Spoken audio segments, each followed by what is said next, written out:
Olá, seja bem-vindo ao G7x1, dicas para o teu concurso TJ Rio Grande do Sul. O que eu separei para vocês? Vamos pensar aqui. Um tema que costuma cair bastante são os espaços territoriais especialmente protegidos. Espaços territoriais especialmente protegidos é gênero. Está lá onde no 225, parágrafo 1º, inciso 3º. Sabem vocês que todo espaço territorial especialmente protegido, ele só pode ser suprimido através de lei. O que é um espaço territorial especialmente protegido? É uma área bacana, dotada de atributos ambientais relevantes, que o poder público vai lá e seleciona e protege de uma forma especial. Perfeito? Essa proteção especial ela é trazida por, via de regra, através da lei. Que leis eu tenho cuidando desse tema? Eu tenho temas muito relevantes atrelados a espaços territoriais especialmente protegidos. O primeiro deles, Sistema Nacional de Unidades de Conservação, o SNUC, que é a Lei 9985 de 2000. Vamos falar um pouquinho sobre unidades de conservação. Cada um desses espaços territoriais especialmente protegidos tutela o quê? Biodiversidade, uma função ambiental específica. As unidades de conservação, eu tenho atrelada a ideia da unidade, normalmente espaços grandes. Normalmente eu estou falando de lugares bonitos. Quando eu falo em Noronha, é uma unidade de conservação. Quando eu falo em Foz do Iguaçu, o Parque Nacional do Iguaçu, é uma unidade de conservação. E eu tenho outras também. Quando eu falo de Jeri, é uma APA, também é uma unidade de conservação de outra espécie. Nós temos duas espécies de unidades de conservação. As unidades de proteção integral e as unidades de uso sustentável. O que eu sugiro aqui como dica para vocês lembrarem? A unidade de proteção integral apenas admite uso indireto, perfeito? É tudo aquilo que não causa dano, coleta, destruição. Nada que seja envolvido dano, coleta, destruição é admitido em relação à unidade de proteção integral. A unidade de uso sustentável, como o próprio nome sugere, ela permite o uso de parte de seus recursos naturais. Eu tenho que, compatibilizar conservação com uso. Eu tenho 5 categorias de proteção integral e eu tenho 7 categorias de uso sustentável. Quais são as categorias de proteção integral? Vamos tentar lembrar? Primeiro deles, estação ecológica. Segundo deles, reserva biológica. Terceiro, parque. Quarto, monumento natural. E quinto, refúgio da vida silvestre. Se aparecer qualquer um desses 5, é unidade de proteção integral. É unidade de proteção integral, portanto, é mais restritivo, apenas o uso indireto. Os outros demais, eu vou lembrar que são unidades de uso sustentável. Se eu quiser converter, isso também é uma ótima pergunta, quero mudar uma parte que é proteção integral, eu quero transformar ela em unidade de uso sustentável, portanto vai diminuir a proteção ambiental. Como é que pode ser feita essa alteração? Se tiver sido criada por decreto, eu posso alterar por decreto? Nananina não. A alteração, tudo que diminui a proteção ambiental, essa é a dica que eu dou para vocês, gravem isso, tudo que diminui a proteção ambiental em termos de unidade de conservação, precisa aqui ser feito por lei específica. Todo espaço territorial especialmente protegido, a alteração, a diminuição, vamos dizer, da proteção ambiental é por lei. No caso das unidades de conservação, o 22, parágrafo 7º, vai dizer que precisa de lei específica. Perfeito? E se eu for alterar de uma de uso sustentável para uma de proteção integral? Aí, no caso, eu estou aumentando a proteção ambiental, então eu posso fazer por uma forma mais simples, pode ser por decreto. Perfeito? Então, unidade de conservação, fiquem atentos em relação a isso. Outra dica, as unidades de conservação têm zonas de amortecimento. As zonas de amortecimento de unidades de proteção integral são sempre consideradas zona rural. Fica a dica, isso está no 49. Perfeito? Quero falar para vocês sobre outro espaço territorial especialmente protegido. Falei primeiro das unidades de conservação. Outro espaço territorial protegido, especialmente protegido, muito famoso, são as áreas de preservação permanente. Então, onde As áreas de preservação permanente estão disciplinadas no Código Florestal. Artigo 4º, artigo 6º. 2 artigos. Qual a diferença entre esses 2 artigos? A diferença é grande. O artigo 4º, tudo que está lá descrito é automaticamente área de preservação permanente. Não precisa de nenhuma declaração, nenhum decreto, tá, do chefe do executivo para que seja reconhecida aquela área como área de preservação permanente. O artigo 6º, em contraposição, é exatamente o contrário. Eu tenho uma indicação de áreas conforme a finalidade que elas venham a desempenhar, e estas áreas, para serem reconhecidas áreas de preservação permanente, vão precisar o quê? De uma declaração de interesse social, através do quê?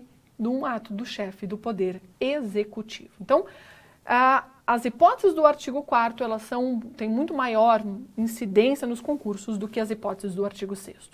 Que hipóteses do artigo 4º eu chamo a atenção de vocês? Talvez a mais famosa, a primeira delas, vegetação ao longo dos rios, mata ciliar. Vocês sabem que, de acordo com a largura do rio, eu vou ter mais ou menos área de preservação permanente. Se o rio tiver até 10 metros, eu tenho que preservar quanto? 30 metros de APP de cada lado. 30 metros para um lado, 30 metros para o outro. Se o rio for maior, essa área de APP vai aumentando.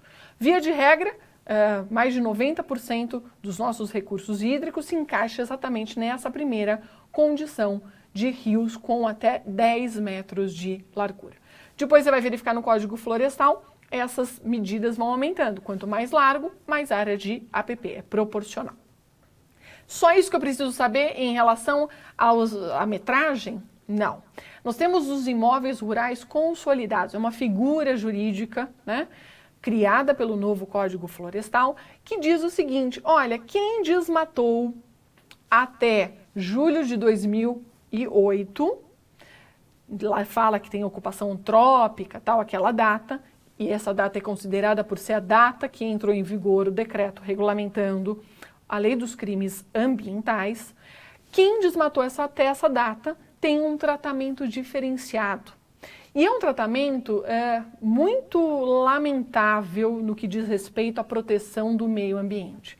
Por quê? Porque a tutela, por exemplo, dessas margens do rio vai ser feita de acordo com o tamanho da propriedade. Qual é a lógica do tamanho da propriedade com a margem do rio? Nenhuma. Mas está lá na lei. Se o imóvel tiver até um módulo fiscal, só precisa preservar 5 metros de APP. Então vejam a diferença. Enquanto na regra geral, vamos assim dizer, do artigo 4º eu falo em 30 metros, para a hipótese de quem desmatou até 2008, eu vou falar em 5 metros. Então esse é um exemplo de APP. Por que a APP existe? A APP ela existe para desempenhar uma função ambiental. Pode estar coberta ou não por vegetação nativa essa área. Então se eu tiver um rio que não tem vegetação nas suas margens, não significa dizer que não tem lá o dever de o quê? De manutenção da APP. Na verdade, eu vou ter que fazer o reflorestamento daquela área. Não deixa de ser APP o fato de não existir vegetação, porque senão seria muito simples, né? Corta, tira toda a vegetação, não é mais APP.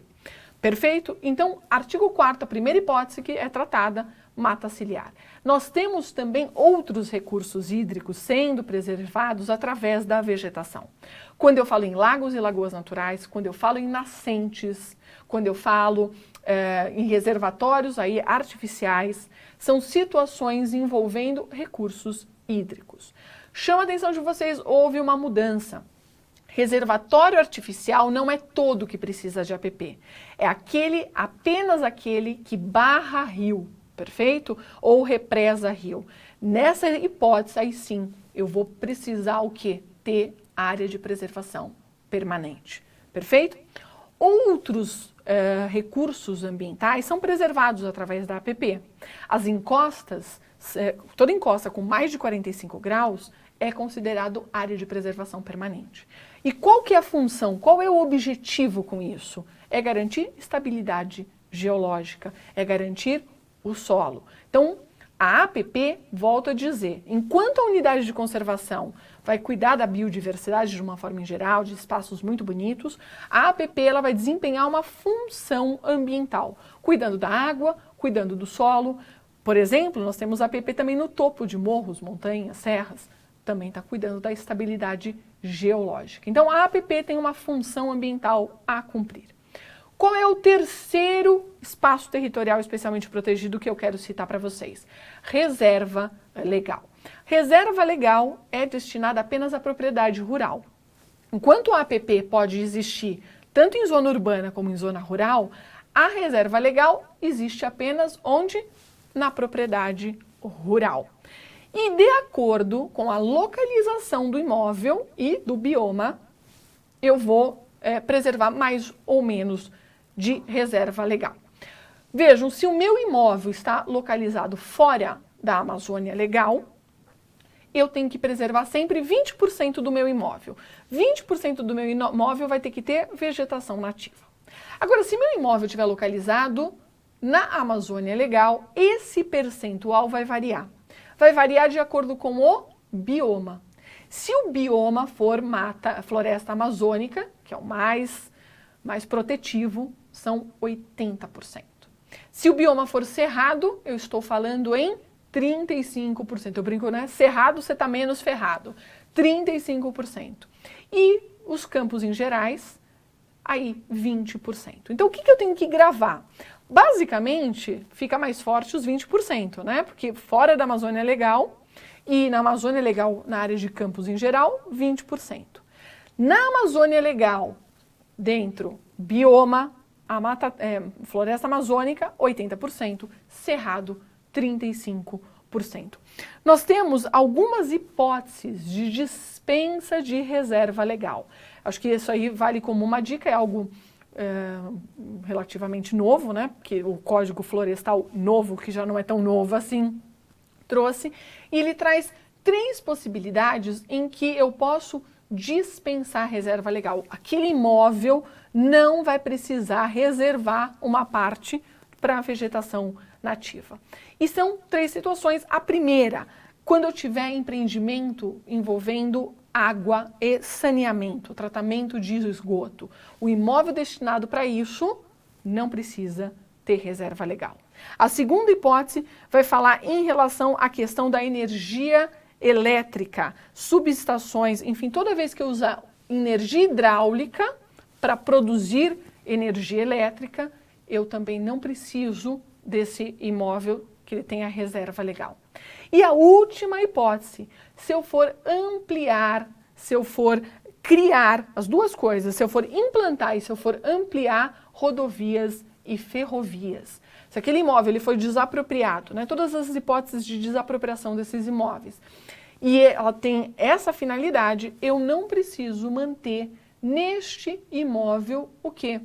A reserva legal.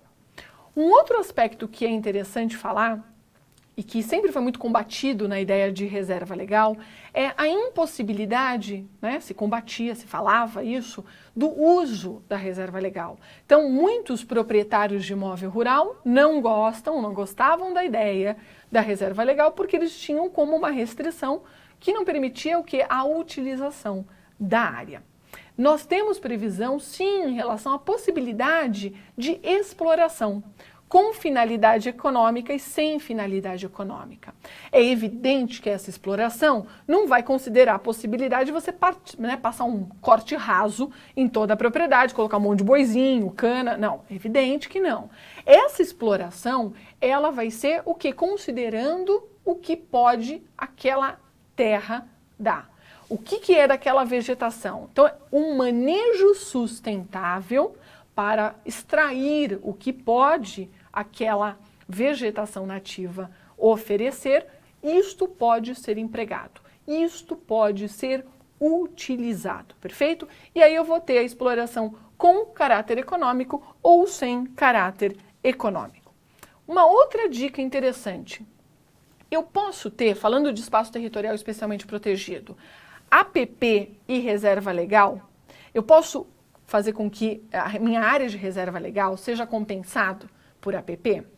Primeira coisa, todos esses institutos que eu estou falando, Unidade de Conservação, APP, Reserva Legal, são institutos que existem e eu posso ter numa mesma área os três. Eu posso ter uma unidade de conservação que tem um rio e, portanto, vai ter APP, e posso ter, de repente, uma propriedade particular e que vai ter que manter o quê? Aquela área de reserva legal.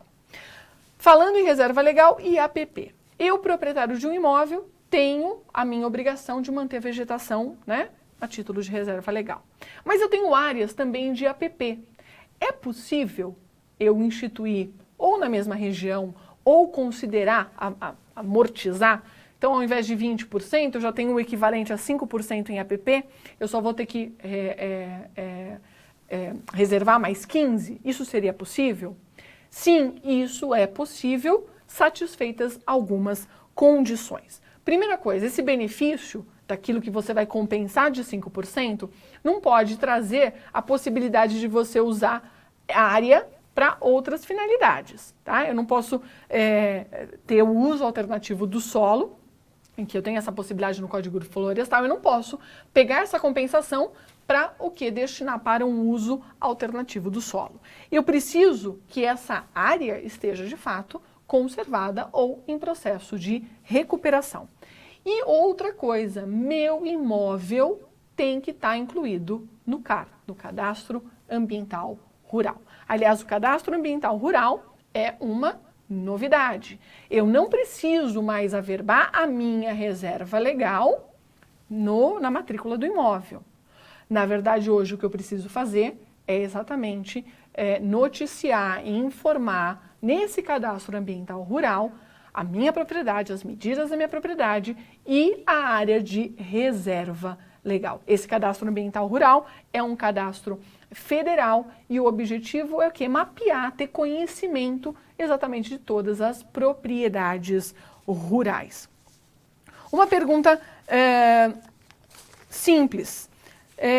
Eu posso aplicar o Código Florestal em zona urbana? Então, é a menor sombra de dúvida, né? Mencionei para vocês que a APP, inclusive, é um instrumento de proteção aplicável, sim, à zona urbana e não só à zona rural. Essa é uma dica importante, já mencionei aqui, não esqueçam, reserva legal é instrumento só de zona rural. APP não, tanto zona urbana como zona rural. Perfeito? Essas são umas dicas que eu separei para vocês em relação aos espaços territoriais especialmente protegidos. É um tema que tem bastante incidência e eu acho que vale aí a preocupação, a sua atenção. Estou aqui para desejar uma ótima prova, sucesso e que com fé, né, a gente vai se encontrar na segunda fase aqui com a preparação do G7. Até a próxima. Obrigada.